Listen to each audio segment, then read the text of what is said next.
Hello friends, ಎಲ್ಲರಿಗೂ ನಮಸ್ಕಾರ. Welcome back to our YouTube channel Nandini Kannada vlogs. ಇದು ವ್ಲಾಗ್ ಬಂದ್ಬಿಟ್ಟು ಸಂಡೇ ವ್ಲಾಗ್. ಅಂದರೆ ನನ್ನ ತಂಗಿ ಮನೆಗೆ ಹೋಗಿದ್ದೆ ಹೋದ ವಾರ, ಆ Sunday vlog. So Sunday vlog ನಾನು ಮಾರ್ನಿಂಗ್ ಟು ಈವ್ನಿಂಗ್ದು ಒಂದು ಪೋಸ್ಟ್ ಮಾಡಿದ್ದೀನಿ, ನೋಡಿಲ್ಲ ಅಂದರೆ ನೋಡಿ. ಅದಾದಮೇಲೆ ಸಂಜೆ ನಾವು ಕಡಲೆಕಾಯಿ ಪರಿಸೆ ಇತ್ತು. ಸೊ ಅದೆಲ್ಲಿತ್ತು ಅಂದರೆ ಗೌರಿಪುರ ಅಂತ ಊರಿದೆ ಬೆಂಗಳೂರಲ್ಲಿ, ಆ ಕಡೆ ಇದ್ದಿದ್ದು ಮಾಗಡಿ ಹತ್ರ. ಸೊ ನಮಗೆ ಹತ್ರ ಆಗುತ್ತೆ ಅಂತ ನಾವು ಹೋದೋ. ನನ್ನ ತಂಗಿ ಇದನ್ನು ರೀಲ್ಸಲ್ಲಿ ನೋಡಿದ್ಲು. ರೀಲ್ಸಲ್ಲಿ ಯಾರೋ ಶೇರ್ ಮಾಡಿದರು ಕಡಲೆಕಾಯಿ ಪರಿಸೆ ಇದೆ ಅಂತ. ಸೊ ಹೋಗೋಣ ಅಂತ ಇದ್ಲು. ನಾನು ಇದ್ಯಾವಾಗ ಈ ಕಡಲೆಕಾಯಿ ಪರಿಸೆ ಯಾವಾಗ ಬರುತ್ತೆ ನನ್ನ ತಂಗಿನ ಕೇಳ್ತಾಯಿದ್ದೆ. ಮುಗ್ದೋಗಿದೆ. ನಾನು ಇದರಲ್ಲಿ ಬರುತ್ತಲ್ಲ ಬನಶಂಕರಿಲಿ, ಅದು ಅಂದ್ಕೊಂಬಿಟ್ಟಿದ್ದೆ. ಆಮೇಲೆ ಇಲ್ಲ ಇದೆ ಅಂತ ಅವಳು ನನಗೆ ರೀಲ್ಸ್ ಎಲ್ಲ ತೋರಿಸಿದ್ಲು, ಅವ್ರು ಹೇಳಿದ್ದಾರೆ ಅಂತ. ಸೊ ನನಗೆ ಹೋಗಕ್ಕೆ ಮನಸ್ಸಿರಲಿಲ್ಲ. ಆಮೇಲೆ ಕೊನೆಗೆ ರೆಡಿಯಾಗಿ ಎಲ್ಲರೂ ಹೋದೋ. ನೋಡಿ ನನ್ನ ಮಗಳು ಏನು ಸ್ಟೈಲಾಗಿ ರೆಡಿ ಹಾಕ್ಕೊಂಡು ಹೋಗ್ತಾ ಇದ್ದಾಳೆ. ನಾವು ಮನಸ್ಸಲ್ಲೇ ಹೋಗಿದ್ದು. ಯಾವಾಗ ಹೋಗಿದ್ದು ಅಂದರೆ 6 ಗಂಟೆ ಹತ್ತತ್ರ ಆಗ್ತಾಯಿತ್ತು, ಅವಾಗ ಹೋದೋ. ಬಟ್ ತುಂಬ ಚೆನ್ನಾಗಿತ್ತು. ಹೋದ್ಮೇಲೆ ಎಕ್ಸ್ಪೀರಿಯೆನ್ಸ್ ಮಾತ್ರ ನಮಗಂತೂ ಖುಷಿ ಆಯಿತು. ಹೋದ್ಮೇಲೆ ನಾನು ಅಂದ್ಕೊತಾ ಇದ್ದೆ ಅಲ್ಲಿ ಯಾರೂ ಇರೋಲ್ಲ ಕಣೆ, ಸುಮ್ಮನೆ ವಾಪಸ್ ಬರಬೇಕಾಗುತ್ತೆ ಅಂತ ನನ್ನ ತಂಗಿಗೆ ಹೇಳ್ತಾಯಿದ್ದೆ. ಆಯಿತು ನೋಡೋಣ ಬಾ ಅಂತ ಹೋದೋ. ಬಟ್ ತುಂಬ ಚೆನ್ನಾಗಿ ಮಾಡಿದರು. ಕಡಲೆಕಾಯಿ ಪರಿಸೆ ಮತ್ತು ಆಹಾರ ಮೇಳ ಎಲ್ಲ ಇತ್ತು. ನಾವು ಒಳಗಡೆ ಹೋದಾಗ ಅಲ್ಲಿ ಸಾಯಿಬಾಬನ ಟೆಂಪಲ್ ಇದೆ. ಸಾಯಿಬಾಬನ ಟೆಂಪಲ್ ಹತ್ರ ಮಾಡಿದ್ದಿದ್ದು. ಈ ಊರು ಎಕ್ಸಾಕ್ಟ್ ಊರು ಬಂದುಬಿಟ್ಟು ಮಾಗಡಿ ಹತ್ರ ಇರೋ ಅಂಥದ್ದು ಗೌರಿಪುರ ಅಂತಲೋ ಏನೋ. ಎಕ್ಸಾಕ್ಟ್ ಊರು ನಂಗೆ ಗೊತ್ತಿಲ್ಲ, ಸಾರಿ, ನಾನು ಮರ್ತುಬಿಟ್ಟಿದ್ದೀನಿ. ಆ ಕಡೆಯವ್ರು ಯಾರು ನೋಡ್ತಾಯಿದ್ರೆ ಪ್ಲೀಸ್ ಕಮೆಂಟ್ ಮಾಡಿ. ಆ್ಯಂಡ್ ಅಲ್ಲಿ ಒಳಗಡೆ ಹೋದ್ಮೇಲೆ ಮಕ್ಕಳದ್ದು ಸಾಂಸ್ಕೃತಿಕ ಕಾರ್ಯಕ್ರಮ ನಡೀತಾಯಿತ್ತು. ತುಂಬ ಚೆನ್ನಾಗಿ ಡ್ಯಾನ್ಸ್ ಮಾಡ್ತಾಯಿದ್ರು. ಚಿಕ್ಕ ಮಕ್ಕಳೆಲ್ಲ ಡ್ಯಾನ್ಸ್ ಮಾಡ್ತಾಯಿದ್ರು. ಎಷ್ಟು ಚೆನ್ನಾಗಿ ಮಾಡ್ತಿದ್ರು ಗೊತ್ತಾ. ಅದು ನಿಂತ್ಕೊಂಡು ನೋಡ್ತಾಯಿದ್ದೆ ನಮಗೆ ಅಲ್ಲಿಂದ ಹೋಗೋಕ್ಕೆ ಮನಸ್ಸು ಬರ್ತಿರ್ಲಿಲ್ಲ. ಫಸ್ಟ್ ನಾವು ಹೋಗಿದ್ದೆ ಇಲ್ಲಿಗೇ. ಅಷ್ಟು ಚೆನ್ನಾಗಿ ಡ್ಯಾನ್ಸ್ ಮಾಡ್ತಾಯಿದ್ರು ಮಕ್ಕಳು ಮಾತ್ರ. ನನ್ನ ಮಗಳಿಗೆ ನಾನು ಹೇಳ್ತಾಯಿದ್ದೆ, ನೋಡು ನಿನ್ನ ಏಜವ್ರು ಎಷ್ಟು ಚೆನ್ನಾಗಿ ಡ್ಯಾನ್ಸ್ ಮಾಡ್ತಾಯಿದ್ದಾರೆ ಅಂತ. ನನ್ನ ಮಗಳು ಯಾವಾಗಲೂ ಫೋನು ಅಂತಿರ್ತಾಳೆ. ಒಂದು ನಿಮಿಷ ಫೋನ್ ಬಿಟ್ಟಿರಲ್ಲ. ಅದು ಏನೇ ಮಾಡಿದ್ರು, ನಾವು ಎಷ್ಟೇ ಇದು ಮಾಡಿದ್ರು ಅದು ತಪ್ಸೋಕ್ಕಂತೂ ಆಗ್ತಾನೇ ಇಲ್ಲ. ಯಾರಿಗಾರು ಟಿಪ್ಸ್ ಗೊತ್ತಿದ್ರೆ ಹೇಳಿ ನನಗೂ. ತುಂಬ ಚೆನ್ನಾಗಿ ಡ್ಯಾನ್ಸ್ ಮಾಡ್ತಾಯಿದ್ರು. ನನ್ನ ನೋಡಿ ಸಾಕಾಯ್ತು, ಈ ಮಕ್ಕಳು ಎಷ್ಟು ಚೆನ್ನಾಗಿ ಮಾಡ್ತವೆ ಅಂತ ಅಂದ್ಕೊಂಡೆ.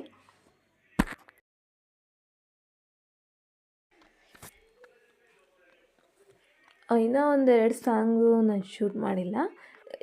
ಚಿಕ್ಕ ಮಕ್ಕಳು ಅಂತ ಅಲ್ಲ, ದೊಡ್ಡವರು ಎಲ್ಲ ಆಡ್ತಾಯಿದ್ರು. ದೊಡ್ಡವರಿಂದ ಹಿಡಿದು ಮದುವೆ ಎಲ್ಲ ಆಗಿರೋರು ಕೂಡ ಡ್ಯಾನ್ಸ್ ಮಾಡ್ತಾಯಿದ್ರು. ಏನಕ್ಕೆ ಹೆಂಗೆ ಮಾಡ್ತಾಯಿದ್ರು ಅಲ್ಲ, ಅಥವಾ ಅಲ್ಲೇನಾದರೂ ಕಾಂಪಿಟೇಷನ್ ಇತ್ತಾ ಅದು ಗೊತ್ತಿಲ್ಲ ನನಗೆ. ಬಟ್ ನಾವು ಹೋಗೋಷ್ಟು ಲೇಟ್ ಆಯಿತು, ಆಗಲೇ ಸ್ಟಾರ್ಟ್ ಆಗಿಬಿಟ್ಟಿತ್ತು, ಆಡ್ತಾಯಿದ್ರು. ಅದಾದಮೇಲೆ ಒಂದು ಸ್ವಲ್ಪ ನೋಡಿಕೊಂಡು ಕತ್ಲೆ ಆಗುತ್ತೆ ಅಂದ್ಬಿಟ್ಟು ದೇವಸ್ಥಾನಕ್ಕೆ ಹೋಗಿ, ಸಾಯಿಬಾಬಾ ಇಲ್ಲಿದೆ ನೋಡಿ, ಸಾಯಿಬಾಬನ ದೇವಸ್ಥಾನದಲ್ಲೇ ಮಾಡಿದ್ದಿದ್ದು. ದೇವಸ್ಥಾನಕ್ಕೆ ಹೋಗಿ ಕೈ ಮುಗಿದು ಆ ವೀಡಿಯೋ ಕ್ಲಿಪ್ಪಿಂಗ್ ಮಿಸ್ ಆಗಿಬಿಟ್ಟಿದೆ. ಆಮೇಲೆ ಆಚೆ ಬಂದು ನನ್ನ ಮಗಳು ಅಲ್ಲಿ ಮಕ್ಕಳು ಆಡೋದೆಲ್ಲ ಇತ್ತಲ್ಲ, ಆಡಬೇಕು ಅಂತಿದ್ಲು. ಸರಿ ಅಂದ್ಬಿಟ್ಟು ಈ ಕಾರಲ್ಲಿ ಕೂರಿಸಿದ್ದು, ರೌಂಡಿಗೆ ಹೋಗ್ತಿದ್ದು. 50 ರೂಪೀಸ್ ಏನೋ ಚಾರ್ಜ್ ಮಾಡ್ತಾರೆ ಅಷ್ಟೇ. ಸುಮ್ಮನೆ ವೇಸ್ಟ್ ಅಂತ ನನಗನ್ಸುತ್ತೆ. ಬಟ್ ಅವ್ರ ಖುಷಿಗೋಸ್ಕರ ಕೊಂಡಿಸ್ಲೇಬೇಕು, ಕೊಂಡಿಸಿದ್ದಷ್ಟೇ. ಇದೇ ಥರ ಒಂದು 50 ರೂಪಾಯಿ ಪೆಟ್ರೋಲು ಗಾಡಿಗೆ ಹಾಕ್ಸ್ಕೊಂಡ್ರೆ ಎಷ್ಟು ಬೇಕಾದ್ರೂ ತಿರುಗ್ಬೋದು, ಅಥವಾ ಕಾರ್ಗೆ ಹಾಕ್ಸೋದು ಹೀಗೆ ತಿರುಗ್ಬೋದಪ್ಪ.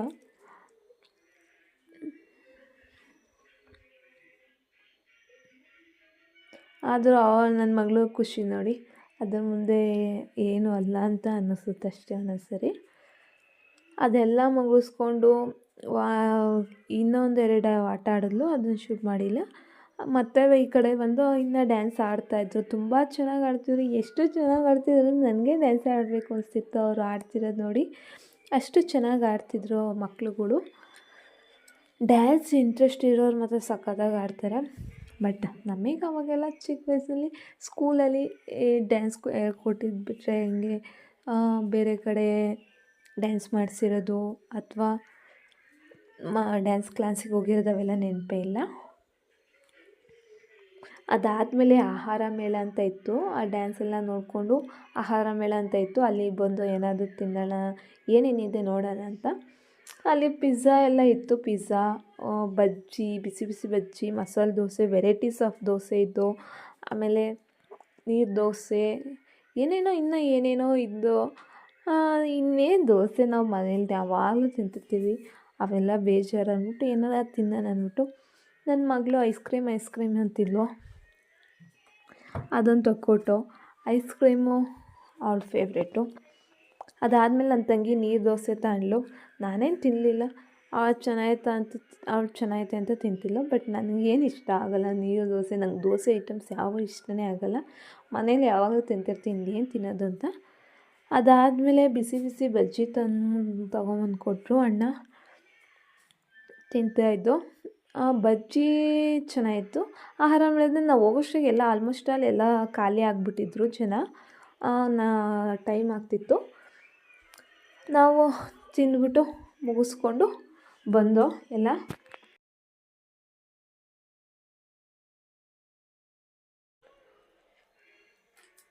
ಸೊ ಅದೆಲ್ಲ ಮುಗಿಸ್ಕೊಂಬರ್ಬೇಕಾರೆ ಕಡಲೆಕಾಯಿ ಪಲ್ಯ ಅಂದರೆ ರೈತರು ಬೆಳೆಯೋದು.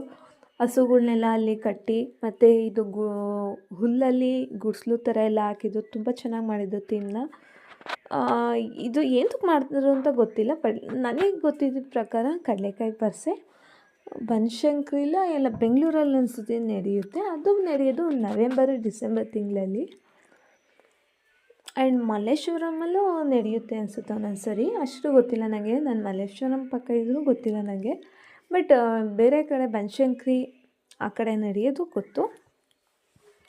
ಅದೆಲ್ಲ ಮುಗಿಸ್ಕೊಂಡು ಆಚೆ ಬಂದು ಅಲ್ಲಿ ಕಡಲೆಕಾಯಿ ಇನ್ನು ಐಟಮ್ಸ್ ಎಲ್ಲ ಮಾರ್ತಾಯಿದ್ರು. ಈ ವಿಗ್ರಹಗಳು ನೋಡಿ ಎಷ್ಟು ಚೆನ್ನಾಗಿದ್ದಾವೆ. 50, 100 ರೂಪಾಯಿ, 300, 500 ಈ ಥರ ಚಿಕ್ಕದಿಂದ ದೊಡ್ಡದ್ವರೆಗೂ ಎಲ್ಲ ಇದ್ದು. ಅದನ್ನೊಂದೆರಡು ತೊಗೊಂಡು ನನ್ನ ಮಗಳು ಆಟ ಸಾಮಾನು ಅವಳಿಗೆ ಎಲ್ಲೋದ್ರೂ ಬೇಕೇ ಬೇಕು. ಅದು 2 ದಿನ ಇರೋದಷ್ಟೇ, ಇನ್ನು ಜಾಸ್ತಿ ದಿನ ಇರೋದೇ ಇಲ್ಲ. ಅದನ್ನು ಅವಳಿಗೊಂದೆರಡು ಆಟ ಸಾಮಾನು ಕೊಡಿಸು. ನಾವು ಒಂದೆರಡು ನಾನು ತೋರಿಸಿದ್ದೆ ಅಲ್ವ ನಿಮಗೆ ಆ ಪಾಟ್ಗಳ ಥರದ್ದು ವಿಗ್ರಹಗಳು, ಅವನ್ನೊಂದು ಸ್ವಲ್ಪ ತೊಗೊಂಡು ಮನೆಗೆ ಬಂದು. ಅದಾದಮೇಲೆ ಮನೆಗೆ ಬಂದಮೇಲೆ ತಕ್ಷಣ ನನ್ನ ತಂಗಿ ನನ್ನ ಕೈಲಿ ಆಗ್ತಿಲ್ಲ, ನಂಗೆ ಸುಸ್ತು ಅಂತ ಮಲ್ಕೊಂಬಿಟ್ಲು. ಸರಿ ಅಂದ್ಬಿಟ್ಟು ನಾನೇ ಏನಾರ ಮಾಡೋಣ ಅಂದ್ಬಿಟ್ಟು ಆವತ್ತು ಬೆಳಗ್ಗೆ ಚಪಾತಿ ಮಾಡಿದ್ದು. ಚಪಾತಿಗಳು ಹಂಗೆ ಇದ್ದು. ರೈಸ್ಗೆ ಇಟ್ಬಿಟ್ಟು ಚಿಕನ್ ಇತ್ತು, ಚಿಕನ್ ಫ್ರೈ ಮಾಡಿಬಿಡೋಣ ಅಂದ್ಬಿಟ್ಟು ಬೇಗ ಚಿಕನ್ ಫ್ರೈ ಮಾಡಿ ಊಟ ಮಾಡಿ ಮಲ್ಕೊಂಡು ಆವತ್ತಿನ ದಿನ ಅಷ್ಟೇ ಮುಗೀತು.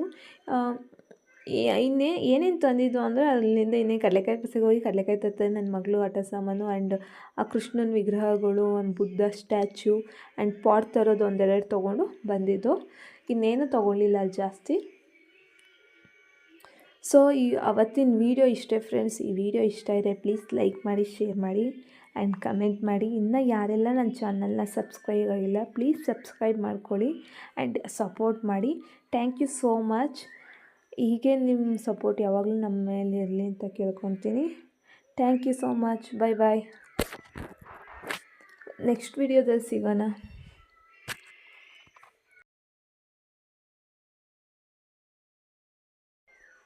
ಸೊ ಹಂಗೆ ಇನ್ನೊಂದು ಈ ವಿಡಿಯೋ ಬಂದುಬಿಟ್ಟು ಹೋದ ವಾರ ಅಂದರೆ ಜನವರಿ ಲಾಸ್ಟ್ ತಿಂಗಳಲ್ಲಿ ನಾನು ಬೆಂಗಳೂರಿಗೆ ಹೋದಾಗ ನನ್ನ ತಂಗಿ ಮನೆಗೆ ಮಾಡಿರೋ ಅಂಥದ್ದು.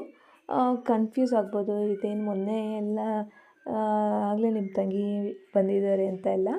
ಸೊ ಹೋದ ವಾರ ನಾವು ಅವ್ರ ಮನೆಗೆ ಹೋಯ್ದು, ಈ ವಾರ ಅವ್ರು ಇಲ್ಲಿಗೆ ಬಂದಿದ್ದು. ಸೊ ನಾನು ನಿನ್ನೆ ಅಪ್ಲೋಡ್ ಮಾಡಿರೋ ವಿಡಿಯೋ ನೋಡಿದ್ರೆ ತ್ರಿವಿಕ್ರಮ್ ಅವರು ನಮ್ಮೂರಿಗೆ ಬಂದಿದ್ದು, ಅದರಲ್ಲಿದ್ದಾರೆ. ಅವತ್ತೇ ಅವರು ಬಂದಿದ್ದು.